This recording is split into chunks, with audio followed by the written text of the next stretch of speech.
Then, in Avatar Fire and Ash, Jake, Sully, and Neytiri must defend Pandora from new threats that ignite epic battles and test their family. Fire and Ash gets wonderfully complex, and we start feeling into, like, you know, the different layers of being in Pandora, like different cultures and different flavors of Na'vi that we have.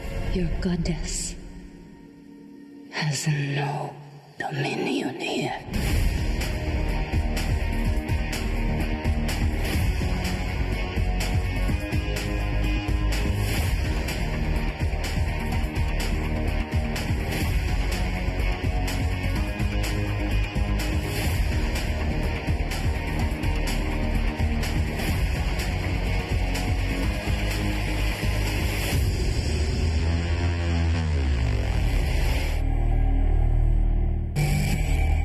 This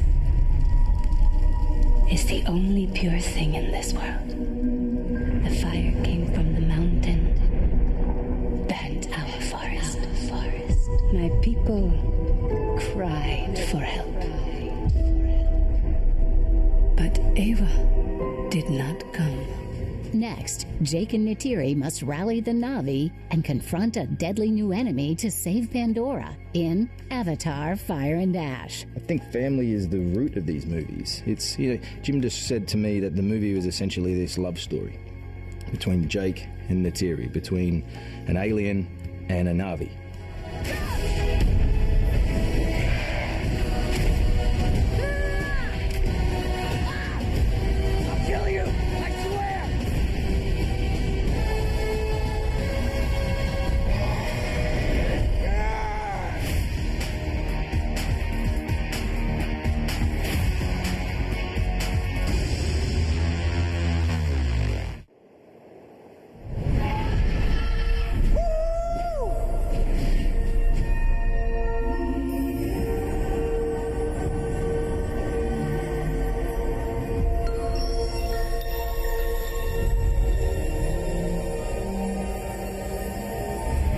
The strength of the ancestors is here. In Avatar Fire and Ash, Jake, Sully, and his family struggle to protect Pandora from a ruthless human invasion. Alliances are tested as they fight to save their home and way of life. With Avatar, I love the detail of bringing a world to life. This world goes much deeper than you imagine. Fire and Ash absolutely swerves into new territory. We see brand new cultures and creatures. Building an intelligent, fully fledged culture was really down to the details. Designing the wardrobe and the headdresses and the weapons was an immense challenge. We created new clans like the Ash people. They have a very willful leader in Varong. Show me how to make thunder. The visual quality that they have is so different. They're heavily scarred. They have piercings. They are a clan of people who don't mind pain. I am the fire! And then we got a culture called the Wind Traders. Lighten ship, come up easy.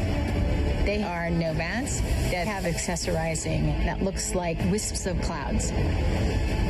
We had a huge practical set built that was the main deck of the Wind Traders floating gondola. Zoe Saldana talked about the story's direction in the third film and her experience working with Sam Worthington. If you thought that Way of Water was big and impactful, Fire and Ash is going to be an experience unlike anything. There's a lot more drama. There's the stakes are the stakes are super high right now. There's also a lot of pain. There's a lot of extreme emotions that we're going to compel you to feel. There's a lot of grief that the Sullys are going through. Losing a child is not something that anybody sort of starts a family ever thinking it's going to happen, and it does. And when it does, it's the unthinkable that happens. So they are broken, and they're hanging at the seams. And there's a lot of anger. There's a lot of confusion. There's also a lot of love, a lot of desperation. Sam is my brother, in so many ways, and we've kind of grown up together. We were given an opportunity of a lifetime as young, up-and-coming, actors to work with one of our giants And I really do believe that it's the gift that keeps on giving. It's not a coincidence, and it's not lost on me that Sam and I have still managed to stay and keep in touch throughout the years. And as we have grown, not just as professionals, but primarily as people, to be a part of each other's lives at whatever capacity has been a true gift for me. I love him with all my heart. That sounds like a fun weekend, but that's not what you really want. What do I want? What you've never had.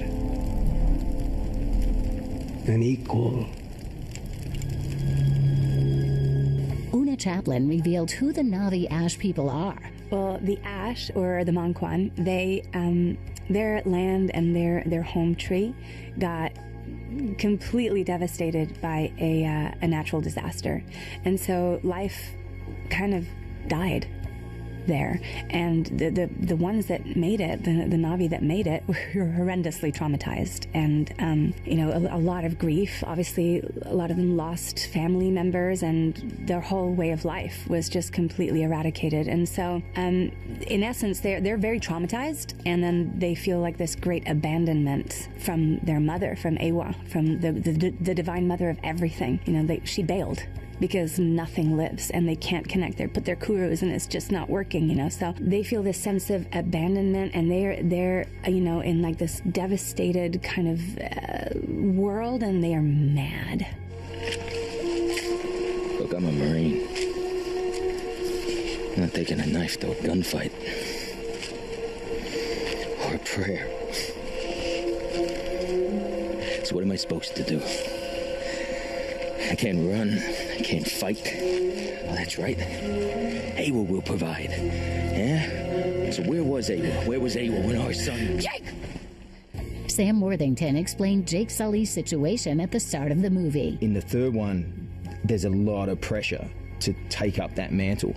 But at what cost? He's already lost his son. And in the first movie, by being Tuak Maktu, he lost thousands and thousands of Na'vi. And this, if he takes it up, he knows you're riding the beast of war, and it's going to become more and more bloodshed. Once you take on and ride the Leonoptrix, ride the Last Shadow, that's it. It's game on. There's no holding back. And I think that idea of Jake wrestling with that in order to become the leader that he managed to become, I think it's a lot of added stress. But it gives Tonawari something to push on. We need Tuak Maktu.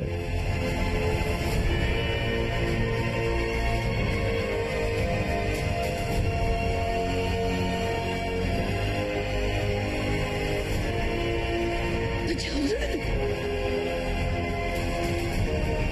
No, Spider. And we will find another way.